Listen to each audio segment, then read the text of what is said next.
Good morning प्यारे बच्चों। आज का जो अपना टॉपिक है वो है आवेशित चालक की सतह पर बल। हमें एक आवेशित चालक की सतह पर क्या निकालना है बेटा? बल निकालना है। तो उसके लिए सबसे पहले हमने क्या लिया, एक गोलीय पृष्ठ लिया है ना। इस गोलीय पृष्ठ को हमने क्या किया बेटा? +2 चार्ज दिया। ठीक है, आपको पता है जो आपके पास जो आवेशित चालक होता है, सारा का सारा जो आवेश होता है वो कहाँ जाता है? उसके पृष्ठ पर क्या हो जाता है? विभक्त हो जाता है, पृष्ठ पर बट जाता है आपके पास। ठीक है, तो सारा का सारा चार्ज कहाँ गया? आपके पास इसके पृष्ठ पर आ गया।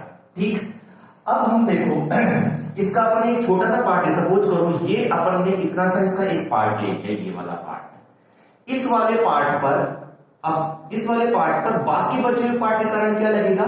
एक प्रतिकर्षण बल लगेगा, क्योंकि ये भी प्लस चार्ज और ये भी प्लस चार्ज, तो इसके कारण इस पर क्या लगेगा?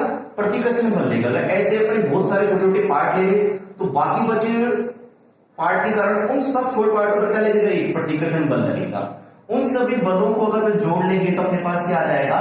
कुल बल आ जाएगा। ठीक है, इस बल को निकालने के लिए अपन ने क्या किया? सबसे पहले अपन ने दो पॉइंट लिए, एक पॉइंट P1 लिया और एक पॉइंट P2 लिया। जो P1 पॉइंट लिया वो हमने चालक के बाहर लिया और P2 पॉइंट लिया वो हमने कहा लिया? चालक के अंदर लिया। ठीक है बेटा, हम ये पहले ही पढ़ चुके हैं कि चालक के बाहर जो विद्युत क्षेत्र होता है वो कितना होता है? P1 बराबर सिग्मा अपॉन में एप्सिलॉन नॉट। चालक के बाहर विद्युत क्षेत्र की तीव्रता होती है, कितनी होती है? सिग्मा अपॉन में एप्सिलॉन नॉट। EP1 इसे लिखा क्योंकि विद्युत क्षेत्र किस पर? P1 पॉइंट पर।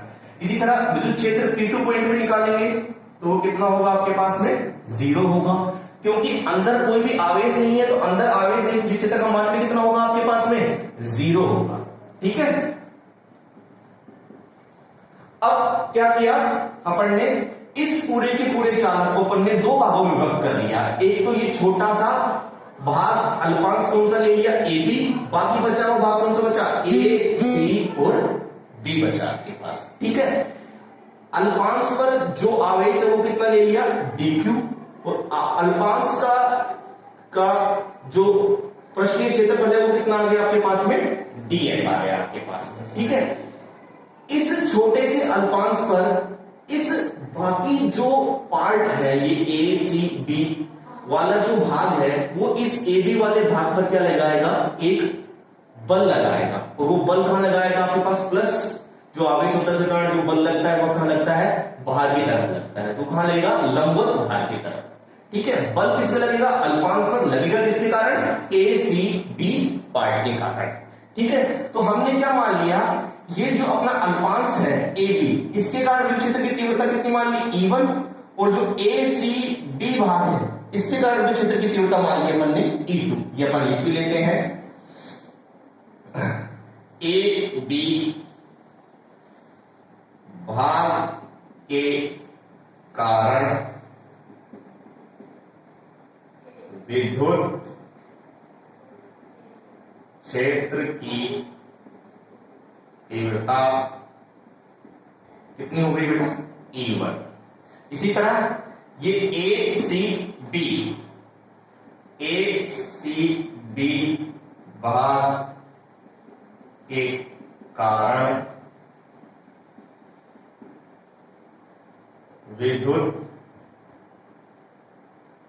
विद्युत क्षेत्र की तीव्रता कितनी मान ली अपन ने? E2 मान। ठीक है, AB भाग के कारण विद्युत क्षेत्र की तीव्रता क्या मान ली? E1, और ACB भाग के कारण विद्युत क्षेत्र की तीव्रता क्या मान ली अपन ने? E2 मान ली।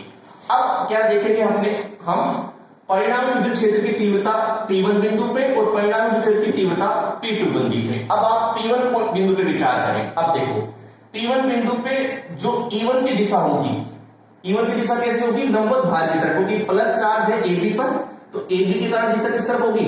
बाहर की तरफ होगी। अब ACB के कारण विद्युत क्षेत्र की तीव्रता क्या है? E2, उसकी दिशा भी कहां होगी? बाहर की तरफ, क्योंकि ये भी क्या है? प्लस है और ये भी प्लस, दोनों क्या होंगे आपके पास में? समान दिशा में होंगे। तो जो P1 बिंदु है उस पे परिणामी विद्युत क्षेत्र की तीव्रता आएगी, वो कितनी आएगी? E1 प्लस E2, क्योंकि E1 व E2 समान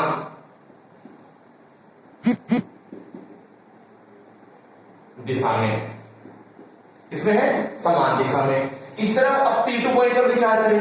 अब P2 पॉइंट के लिए देखो E1 की विद्युत तीव्रता क्या होगी अपने पास, क्योंकि AB के कारण E1 आपका P2 पॉइंट पर जाएगा, तो इसके लिए बाहर की तरफ निकलेगी, तो E1 की दिशा किस तरफ होगी आपके पास, इस तरफ होगी, ठीक है। और E2 की दिशा जो पहले थी वही होगी, क्योंकि P2 पॉइंट ये है और इसके कारण उच्च तीव्रता कहां निकलेगी, AC के कारण बाहर की तरफ, तो E1 की दिशा इस तरफ और E2 की दिशा इस तरफ। कहने का मतलब E1 और E2 की दिशा क्या है आपके आपस में विपरीत है, किसके लिए, P2 बिंदु के लिए। तो आपके पास P2 बिंदु पे परिणामी विद्युत क्षेत्र की तीव्रता कितनी होगी, E1 माइनस E2, ठीक है, ये बात समझ में आ गई, ठीक। और अब अपने पास क्या है, क्योंकि यहां E1 में E2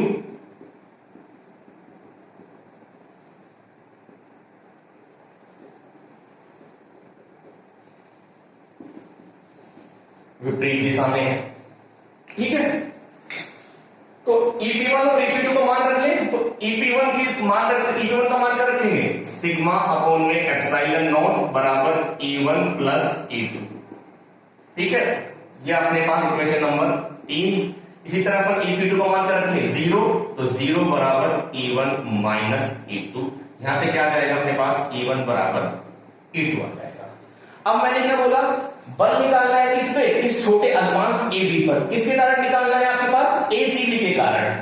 तो हम क्या लेंगे, जो विद्युत क्षेत्र की तीव्रता लेंगे वो किसके कारण लेंगे अपन, ACB के कारण, और उसका मान क्या होगा अपने पास E2। तो अपने पास क्या करें, इस इक्वेशन नंबर 3 के अंदर अपन क्या करें, E2 का मान E2 है ही, इस E1 की जगह भी क्या रख सकते हैं अपन, E2 रख सकते हैं।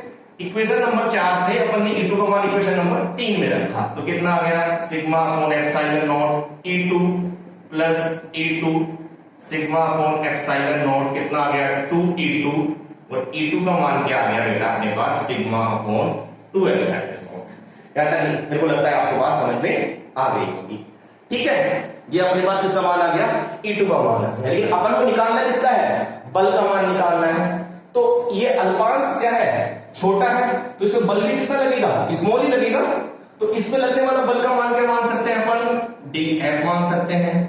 F बराबर क्या होता है, QE, तो Q भी किसका लेंगे, इस AB अल्पांश का लेंगे, इस AB अल्पांश में कितना चार्ज है आपके पास, dQ, तो कितना आ गया dQ। विद्युत क्षेत्र की तीव्रता कौन किस पे लेंगे, ACB पार्ट के कारण, इसके कारण इसमें क्या लग रहा है, बल लग रहा है, तो वो बल किसके कारण लग रहा है, विद्युत क्षेत्र की तीव्रता के कारण, तो इधर क्या लेंगे अपन, ACB पार्ट के कारण विद्युत क्षेत्र की तीव्रता कितनी है, E2, dQ इंटू E2 आपके पास, ठीक है। अब इसके बाद यहां आए, dF का मान क्या आ गया अपने पास,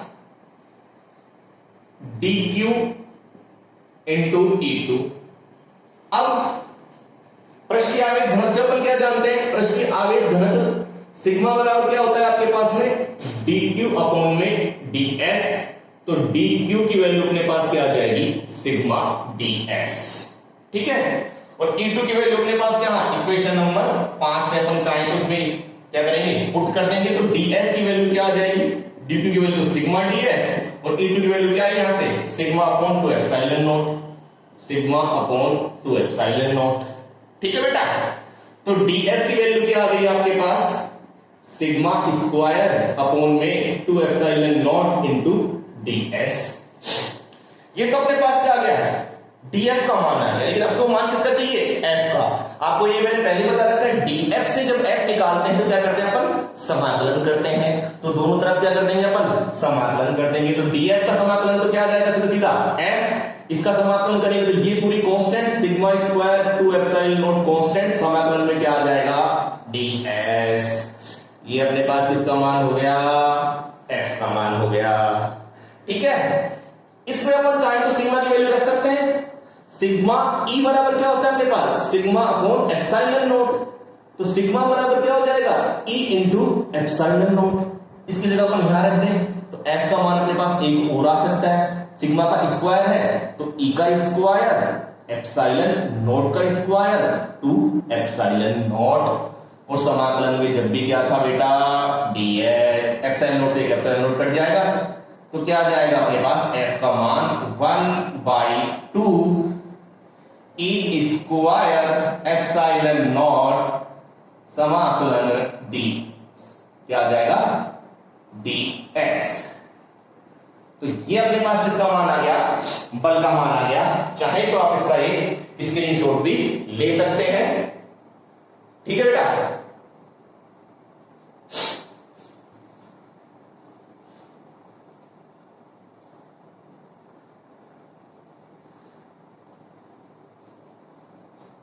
अब अपने पास क्या आ गया, बल का मान आ गया। इससे अपन कर सकते हैं दाब का मान भी निकाल सकते हैं, क्योंकि दाब बराबर क्या होता है आपके पास, दाब बराबर क्या होता है, P बराबर F बटा A, दाब बराबर बल बटा क्षेत्रफल। अब इस इक्वेशन पे देखो आप, इस वाली में, ये वाली में, तो यहां देखो आपके पास तो dF भी आ रहा है और ds कर, dF तो क्या है, दाब है, ds क्या है आपका क्षेत्रफल है। तो dF भी बटा ds कर देंगे तो अपने पास क्या आ जाएगा, प्रेशर आ जाएगा, दाब आ जाएगा पर यूनिट एरिया, इसपे पर यूनिट एरिया पे, प्रति एकांक क्षेत्रफल पर। तो dF की वैल्यू क्या दे रखी थी अपने इसको, sigma square two epsilon naught ds। तो बल के रूप में करने के लिए क्या कर दिया, dF अपॉन में ds सिग्मा स्क्वायर अपॉन में two epsilon naught. dF upon में ds क्या बन गया बेटा, दाब, दाब क्या था, प्रेशर, P बराबर सिग्मा स्क्वायर अपॉन में टू एप्सिलॉन नॉट। लेकिन जो ये दाब आएगा वो किसका आएगा, प्रति एकांक क्षेत्रफल पर, प्रति एकांक क्षेत्रफल पर दाब आएगा। ये अपने पास P की वैल्यू आएगी, ये अपने को याद रखनी पड़ेगी, ये अपने अगली डेरिवेशन में भी काम आएगी। सिर्फ क्या है, चाहे तो अपन सिग्मा की वैल्यू रख सकते हैं, तो सिग्मा बराबर क्या हो जाएगा, E square epsilon naught square two epsilon naught, epsilon से एप्सिलॉन कट जाएगा, तो P का मान क्या हो जाएगा, 1 बटा 2 E स्क्वायर एप्सिलॉन नॉट। तो ये अपने पास किसका मान आ गया, दाब का मान आ गया, और ये मान किसका आ गया अपने पास, बल का मान आ गया। यही निकालना था बल और दाब का मान। आप अगली इक्वेशन के लिए याद रखें, जो दाब का मान होगा वो कितना होगा, प्रति एकांक क्षेत्रफल पर सिग्मा स्क्वायर अपॉन में 2 एप्सिलॉन नॉट। Thank you.